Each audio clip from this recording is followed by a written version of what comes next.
आऊज़ु बिल्लाहि मिनश्शैतानिर्रजीम बिस्मिल्लाहिर्रहमानिर्रहीम। नाज़रीन व सामीन अस्सलामु अलैकुम। उम्मीद है आप खैरियत से होंगे और हमारे वीडियोस से मुस्तफ़ीद हो रहे होंगे। नाज़रीन, अंबिया सीरीज़ की हमारी पिछली और छठी किस्त में हमने आपकी खिदमत में जनाब सालेह अलैहिस्सलाम के हालात ज़िंदगी बयान किए थे। हमारी आज की वीडियो हज़रत इब्राहीम अलैहिस्सलाम पर है, जिसमें हम आपकी खिदमत में जनाब इब्राहीम अलैहिस्सलाम की ज़िंदगी में पेश आने वाले नादिर और नायाब वाक़यात आपकी खिदमत में पेश करेंगे। तो चलिए चलते हैं और देखते हैं। नाज़रीन, अल्लामा नजमुल हसन कर्रारवी ने अपनी मशहूर ज़माना किताब तारीख़ इस्लाम में बयान फरमाया है कि मौर्रिखीन का बयान है कि हज़रत हूद और हज़रत सालेह की नबूवत के एक तवील अरसे के बाद हज़रत इब्राहीम अलैहिस्सलाम की नबूवत का आगाज़ हुआ। हज़रत इब्राहीम कौसा नामी जगह पर पैदा हुए, जो कूफा का एक निवाही गांव है। आपके वालिद का इस्म गिरामी तारिख और वालिदा का नाम तोना था। जनाब इब्राहीम अलैहिस्सलाम की विलादत बादशाह नमरूद के अहद में हुई। मौलाना नजमुल हसन ने बयान किया है कि नमरूद अगरचे काफिर और बुत परस्त था, लेकिन अपनी रियाया के साथ इंसाफ बरतता था और इंसानों की खुशहाली की कोशिश किया करता था। शैतान ने उसे वरगलाया और उसने खुदाई का दावा कर दिया। चुनाचे उसे खुदा मान लिया गया और सारी दुनिया बिलवास्ता और बिला वास्ता उसकी परस्तिश करने लगी। किताब अराइश सालबी में बयान किया गया है कि नमरूद ने एक रात ख्वाब में देखा कि बाबुल के आसमान पर एक सितारा तुलू हुआ है। वो सितारा ऐसा है कि उसके नूरो जमाल से आफताब और महताब की रोशनी मांद पड़ गई है।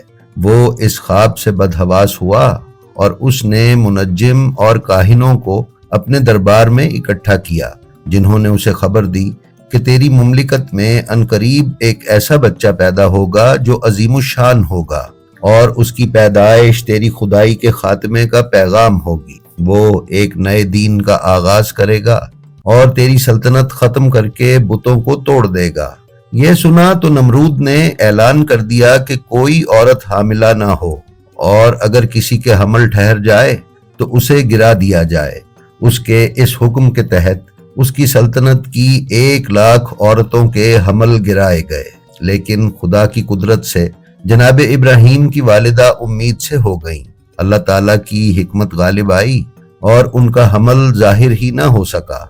बिलाखिर जब बच्चा पैदा होने का वक्त करीब आया तो उनकी वालिदा एक पहाड़ के गार में चली गईं और जनाब इब्राहीम दुनिया में तशरीफ ले आए। उनकी वालिदा ने बच्चा कत्ल होने के खौफ से उन्हें गार में ही छोड़ा और गार का मुंह पत्थर रखकर बंद कर दिया और घर वापस चली आईं। घर आकर निहायत मुस्तरिब और परेशान रहीं। फिर चंद दिन के बाद शफकत मादरी से मजबूर होकर गार में तशरीफ ले गईं तो देखा कि जनाब इब्राहीम बिल्कुल तंदुरुस्त व तवाना और सही व सालिम हैं और अपना अंगूठा चूस रहे हैं, जिसमें से दूध निकल रहा है। नाजरीन, तफसीर तहसीर में बयान किया गया है कि जनाब इब्राहीम अलैहिस्सलाम की उंगलियों और अंगूठे में से दूध, पानी और शहद जारी होता था। उलमा बयान करते हैं कि ये सुन्नत इब्राहीमी ही है कि बच्चे अपना अंगूठा चूसते हैं। एक रिवायत में है कि जनाब इब्राहीम की वालिदा उन्हें देखने के लिए मुसलसल तशरीफ लाती और जनाब इब्राहीम गार में ही परवरिश पाते रहे। अल्लाह के हुक्म से जनाब इब्राहीम की परवरिश के अय्याम निहायत तेज थे। इमाम सालबी ने अराइश में बयान किया है कि आप एक दिन में 1 माह के बराबर और 1 माह में 1 साल के बराबर बढ़ते थे। जब हजरत इब्राहीम अलैहिस्सलाम गार से बरामद हुए तो उस वक्त रिसालत आपको अता कर दी गई थी। फिर आप अपनी वालिदा के साथ घर तशरीफ लाए। किताब तारीख़ इस्लाम में बयान किया गया है कि हजरत इब्राहीम का एक चचा था जिसका नाम आजर था। ये बुत तराशी किया करता था और बुत फरोशी के लिए अपने लड़कों को बाजार भेजता था।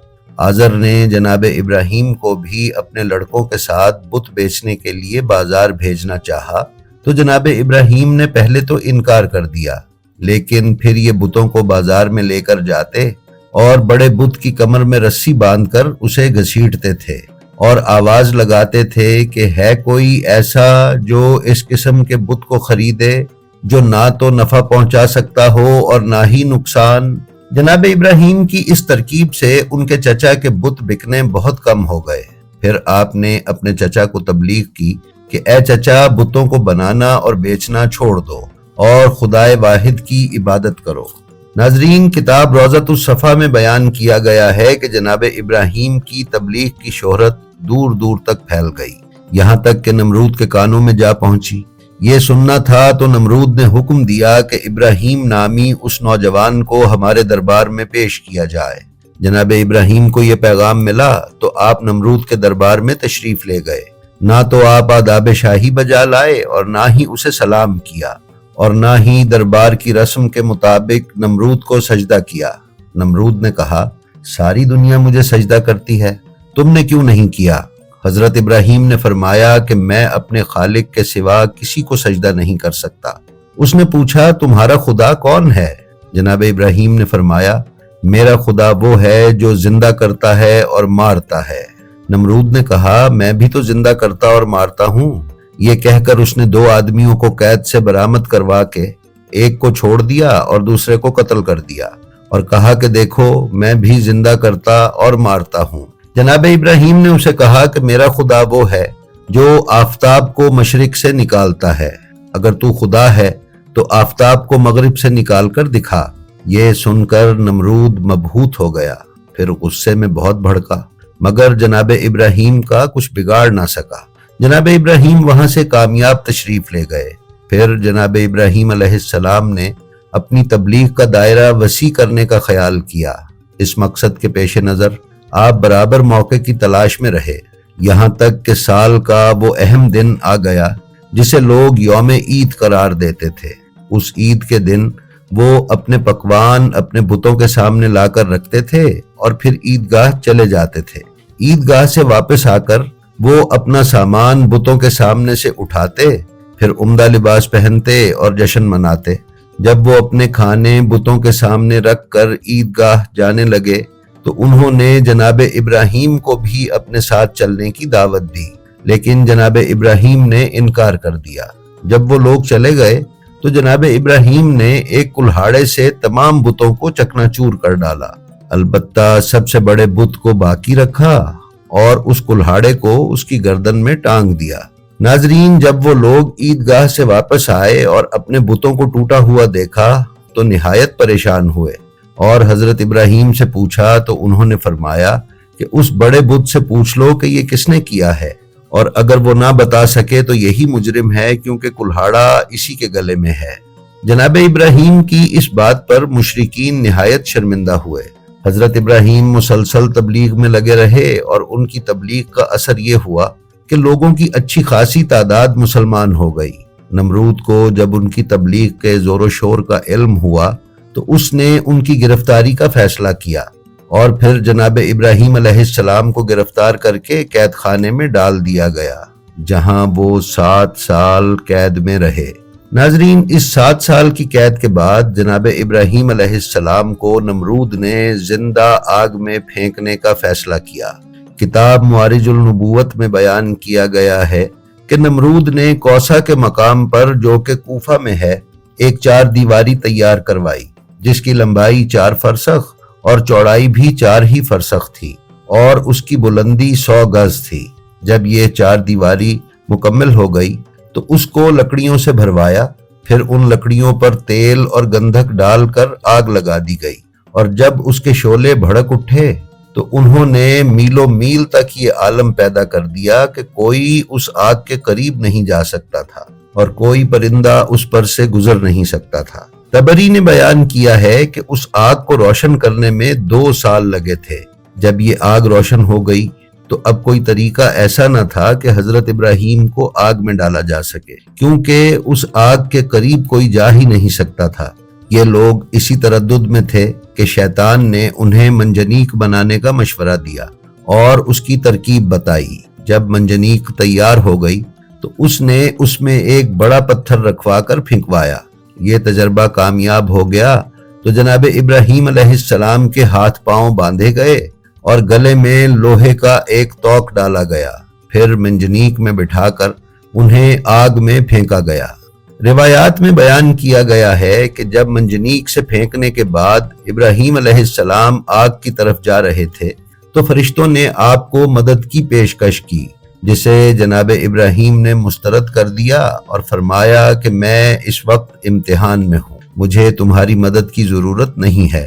مختصر یہ ہے کہ جناب ابراہیم بھڑکتے ہوئے شعلوں میں پہنچے، پھر نیچے کی طرف جا کر آگ کے درمیان وارد ہوئے۔ اللہ تعالیٰ کا فرمان آگ کو پہنچ چکا تھا کہ اے آگ سلامتی کے ساتھ ابراہیم کے لیے سرد ہو جا۔ حکم خدا سے آگ گلزار بنی اور پھولوں میں تبدیل ہو گئی۔ فرشتوں نے جناب ابراہیم کو ان پھولوں پر بٹھا دیا۔ ان کے بیٹھتے ہی ان کے قریب ایک چشمہ جاری ہو گیا اور گلاب اور نرجس کے پھول کھل گئے۔ علامہ نجم الحسن قراروی بیان کرتے ہیں کہ جب حضرت ابراہیم آگ کے درمیان میں پہنچے تو حضرت جبرائیل علیہ السلام نے فوراً بلور کا ایک تخت بچھوا کر اس پر انہیں بٹھا دیا۔ اس تخت پر بیٹھتے ہی چشمہ آب جاری ہوا اور گردا گرد پھولوں کے پودے نمایاں ہو گئے۔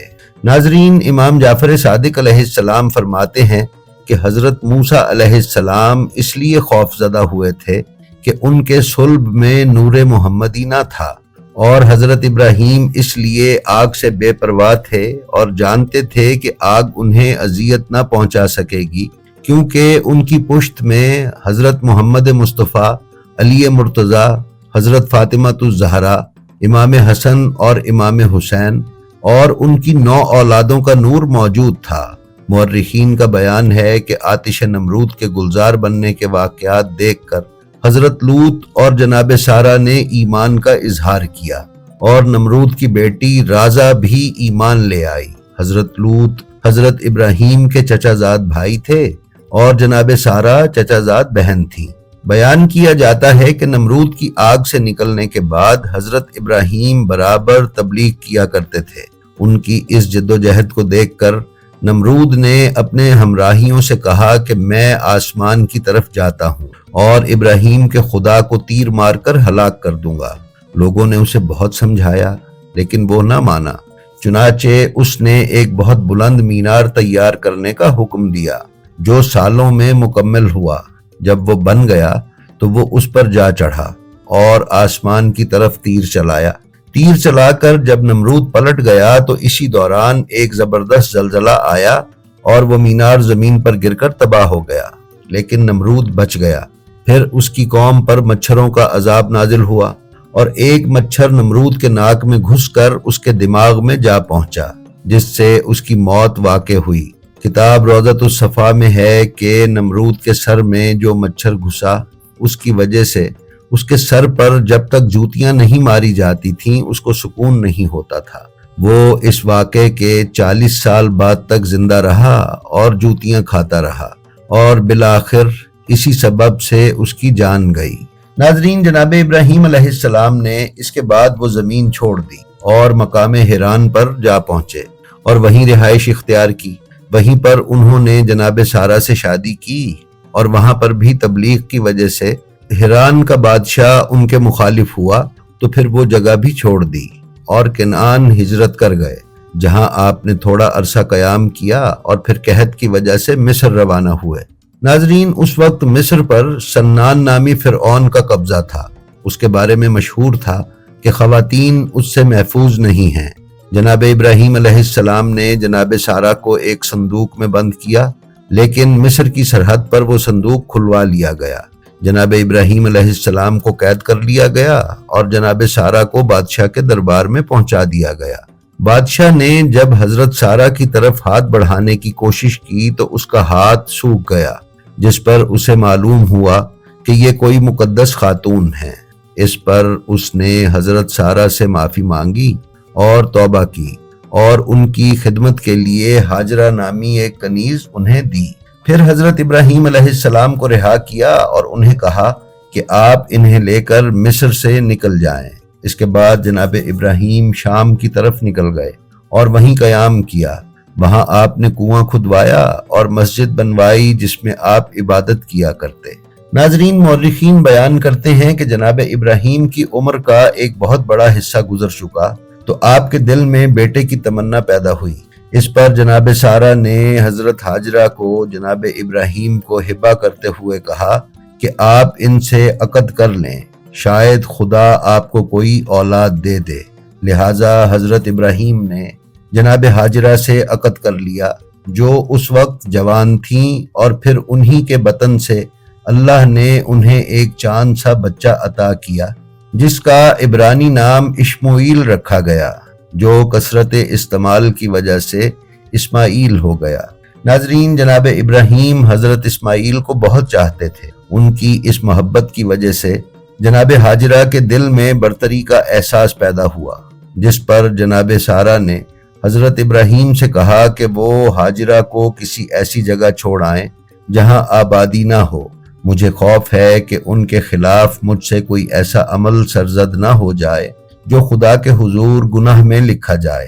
لہٰذا جناب ابراہیم نے جناب حاجرہ اور جناب اسماعیل کو لیا اور مکہ کی طرف سفر اختیار کیا، اور شب و روز کی مسافت کے بعد اس وقت جہاں زمزم کا کنواں ہے وہاں جا پہنچے۔ ناظرین، جناب ابراہیم علیہ السلام کے حالات چونکہ بہت طویل ہیں، اس لیے ہم ان کا دوسرا حصہ اپنی اگلی ویڈیو میں پیش کریں گے۔ تب تک کے لیے آپ اپنا اور اپنے متعلقین کا خیال رکھیے اور خلق خدا میں آسانیاں تقسیم کرتے رہیے۔ خدا آپ کا حامی و ناصر ہو۔ السلام علیکم۔